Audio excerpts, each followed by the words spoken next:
Hi everyone, Mike Wolf here from Entrepreneurs Making a Difference, where we connect entrepreneurs from all over the globe so they can collaborate and do fantastic things together. And today I've got my first guest from all the way from Singapore. This is the first person I've interviewed from Singapore. So I want to welcome Sherwin Tang to the show, and I'm going to read his bio. Sherwin has co-founded his education and training business when he was still an engineering undergrad in 2003 with his brother Charles. They have clinched two local entrepreneurship awards. As a late bloomer in school, Sherwin has had to teach himself how to learn simple stuff that came to most people naturally. That's why Sherwin has had the ability to digest information and teach it step by step easily to anyone. Sherwin began online in 2011. He came from having no previous experience despite his successful business experience.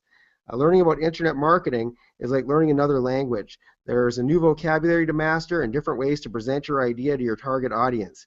He has struggled, like everyone else, to make his first penny online before he broke the code. Sherwin is now a full-time IM practitioner and trainer. There's a common saying that mastering IM is not rocket science. After all, Sherwin has even taught rocket science to children. It's his life passion to help people by distilling complex and contradicting information into simple to understand and actionable steps. He was born and bred in sunny Singapore, the country that is laden with superlative tags: most expensive city, most emotionless society, and most unhappy people in the world, just to name some. So welcome to the show, Sherwin. It's great to have you here. Well, hi, Mike. Thank you for having me on your show.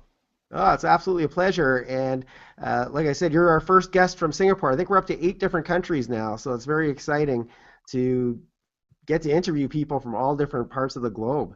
So the one thing you mentioned in your bio is that Singapore has the most unhappy people. And I've actually been to Singapore, and I didn't really notice that. Well, the thing I did notice is very, very clean, and I found the people actually quite friendly.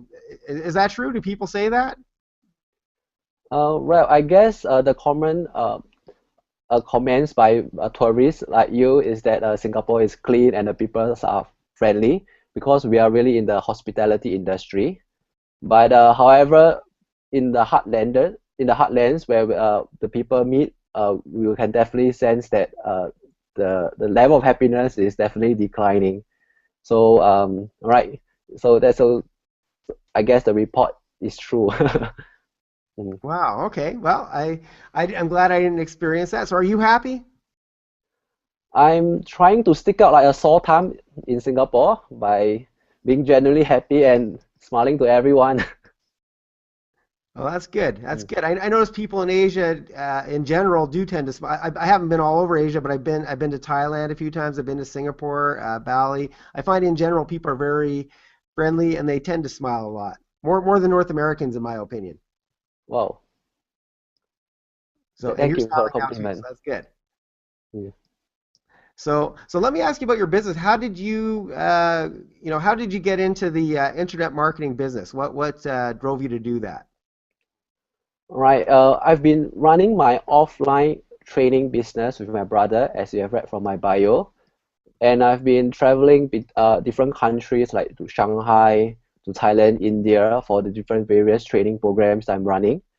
But after the arrival of my newborn, I find that I'm stretched between my family commitment and my business that is requiring me to travel around the region.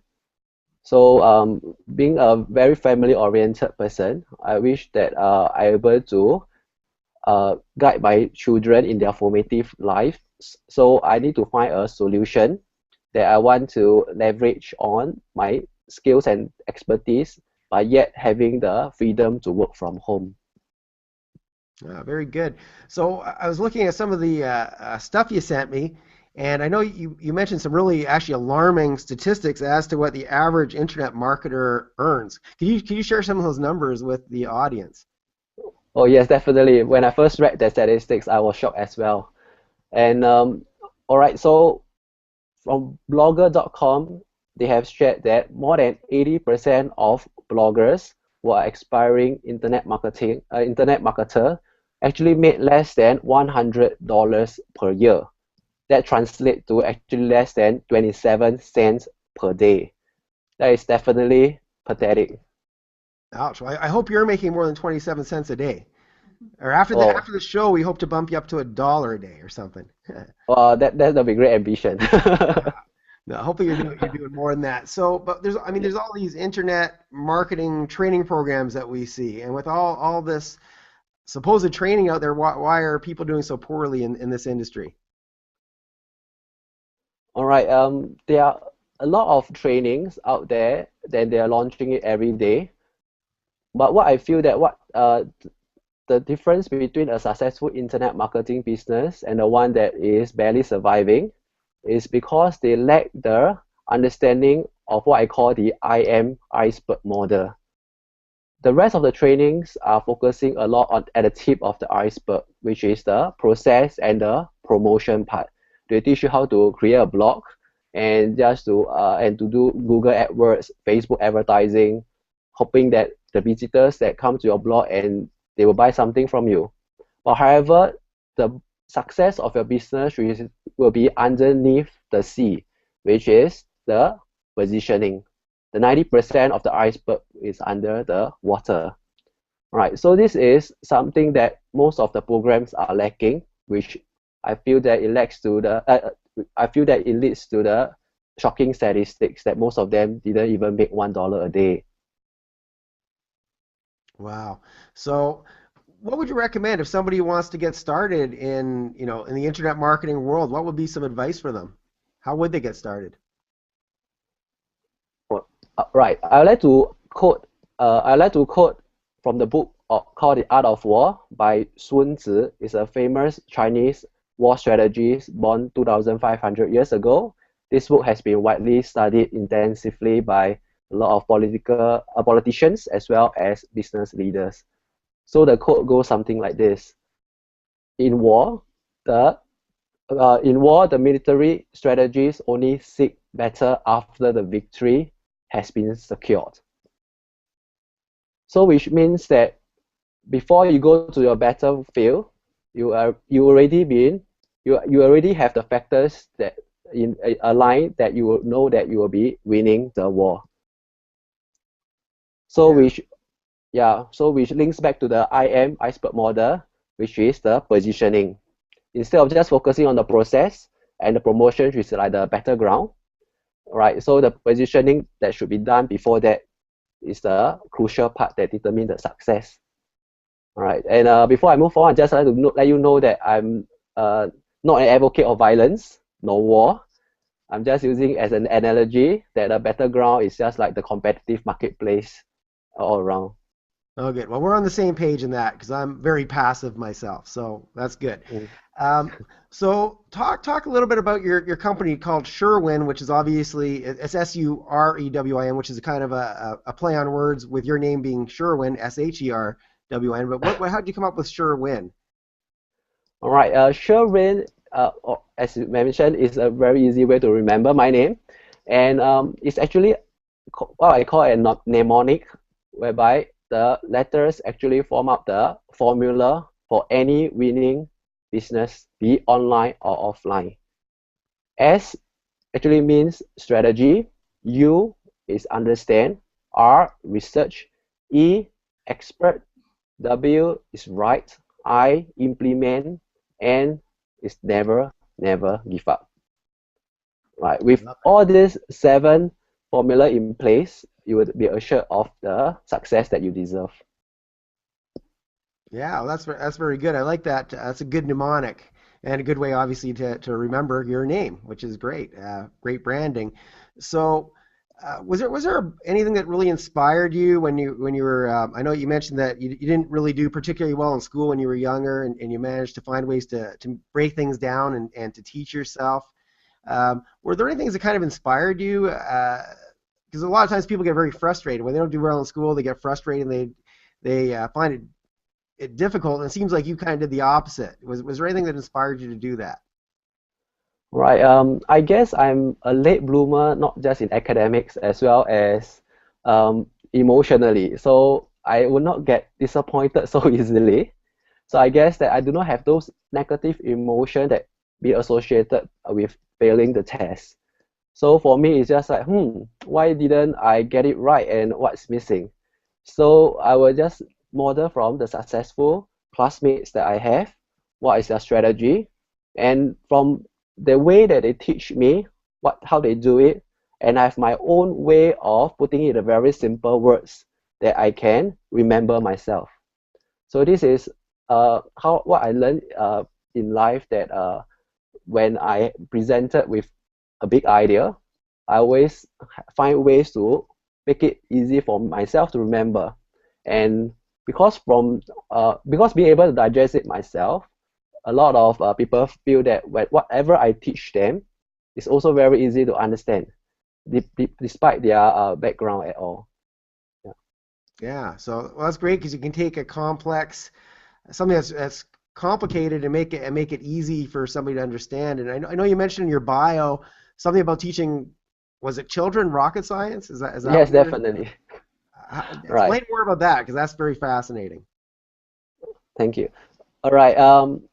In my training business that I set up with my brother, we have a program that's running in different schools in Singapore as well as different parts of Asia Pacific. So I was actually invited on national TV, which is a kids TV channel, and I led a group of kids, about five of them, to make rocket on the spot and to launch them in a park. Of course, it's a very safe mechanism because that technology was patented between my brother and myself. Yeah, so we actually designed the rocket launching system and we launch it in the park. So from that launching experience, I was able to teach them the science to draw, to actually enliven what they have learned in their textbook through the rocket experiment and about energy, about forces, instead of just learning it and regurgitating it from the textbook into their exam papers. So they're able to see the application and definitely let them associate learning with fun. Yeah, Yeah, so this is that sounds yeah, fascinating. thank you. Yeah, teaching kids rocket science. That's very inspiring. So, do you have a favorite book? Was there a book that changed your life or really inspired you, and or a certain person in your life that really inspired you? All right. Um, in Singapore, you might already know that we are a very risk adverse society. People will not tend to step off the line or even step on the line, right? So our society actually celebrates people who study well, scholars who actually get a government scholarship, and because our civil service is one of the highest paid, or if not the highest paid in the world. So this is actually the plan for every Singaporean to study hard and to get a good job, right? For me, being not a good student, or rather academically, right? So definitely that path is out for me. And I chanced upon reading the book Rich Dad Poor Dad by Robert Kiyosaki. That book really opened up my eyes on the insights of the business world, how the business people actually operate by giving value to people, and what he calls the law of reciprocity, as well as the cash flow quadrant, by leveraging on the different vehicles to actually create wealth. So that sets me off to another path entirely from the rest of my fellow Singaporeans, that I started my own business at a very young age. Oh, good for you. I don't know if I don't know if you know this, but I'm actually a real estate investor, and I teach people how to make money in real estate. And almost every one of my students will credit Rich Dad Poor Dad for putting them on a different path and being one of the biggest influences in almost every investor's life. It's such a very powerful book. So I'm glad you read that, and it inspired you to do the things that you're now doing. That's fantastic. Thank you. So, what are some of the things that you like to do to make a difference in this world? Is there something specific that you're either doing or that you'd like to do? All right. For me, definitely being a parent, I feel a lot about kids. So my aim of this program called IamSherwin.com, a lot of people will think that it's just another internet marketing program. But for me, I have a mission that I want to fulfill, which is actually to change the world. While it might sound like a very lofty goal right now, All right, just to quote a recent commencement speech that I read from the University of Texas by Naval Admiral William McRaven. He has quoted Us.com that an average American will meet 10,000 people in their lifetime. So if I'm able to train 8,000 students every year from my membership portal, and each of those students are just able to change the lives of 10 people that they meet in their lifetime, and each of those folks in turn change another 10%, and that positive impact or domino effect will definitely be uh, exponential.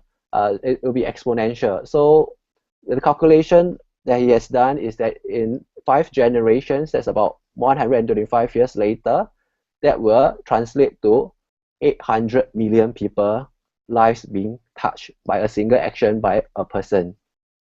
All right. So with this program that I want to launch, because I feel that right now the root of the problems for most society is that the lack of informal education by parents. The parents are all busy working, paying bills, and they leave the kids the responsibility of raising up their kids to the school. So, however, the kids learn by modeling and mimicking. So the parents will come home with all the negative energies that have accumulated from their office, and they grumble and frustrated that they do not have enough for the bills. The kids will definitely pick up all the negative energy from their parents and to view the world as dark and gloomy. And with my program, I want to inspire, motivate, and of course empower them with the ability to actually monetize their passion or hobby, yet at the same time to build a lucrative business. We all know that when we are sharing our hobby and passion with other people, we feel most alive. We will not feel alive when we are talking about the work that we hate and the boss that we will not want to face every day. So this will be able to be sensed by the kids. And of course, right now they have the freedom to work from home with more time spent with the children. They will be feel that the world now is warmer, rosier, as well. They have a positive outlook about life. Right. So this is my mission of starting this program. Yeah, well, I love the way you think, and I totally agree that one person actually can change the world, and that's what this show is all about: is people that do want to change the world and putting them all together so we can have a bigger impact. And so I appreciate the things that you're doing. So uh, time flies, and our show is coming to an end here pretty soon. But if you have one message that you could send out to our audience, what would that message be? All right. The message will definitely be the world can often be changed by just one decision, by one person, and can be from anyone or anywhere. So that person can be you or me or be and everyone listening on the show. Yeah, well, thanks for sharing that. I think that's so true. So, if somebody wants to get a hold of you, how would they do that? All right. They can just drop me an email at success@imsherwin.com. Great. Well, thanks so much for being with us here today, Sherwin, and sharing your wisdom, and we loved having you. It's my honor to be part of your show. Well, thanks, and hopefully we'll have you back. And I know it's really early in the morning in Singapore, so we'll let you go back to sleep for a little bit. But thanks again for being here with us. Right. You're welcome. All right. And I also want to thank you, the viewers, for tuning in to Entrepreneurs Making a Difference. And we hope to see you soon in an upcoming episode.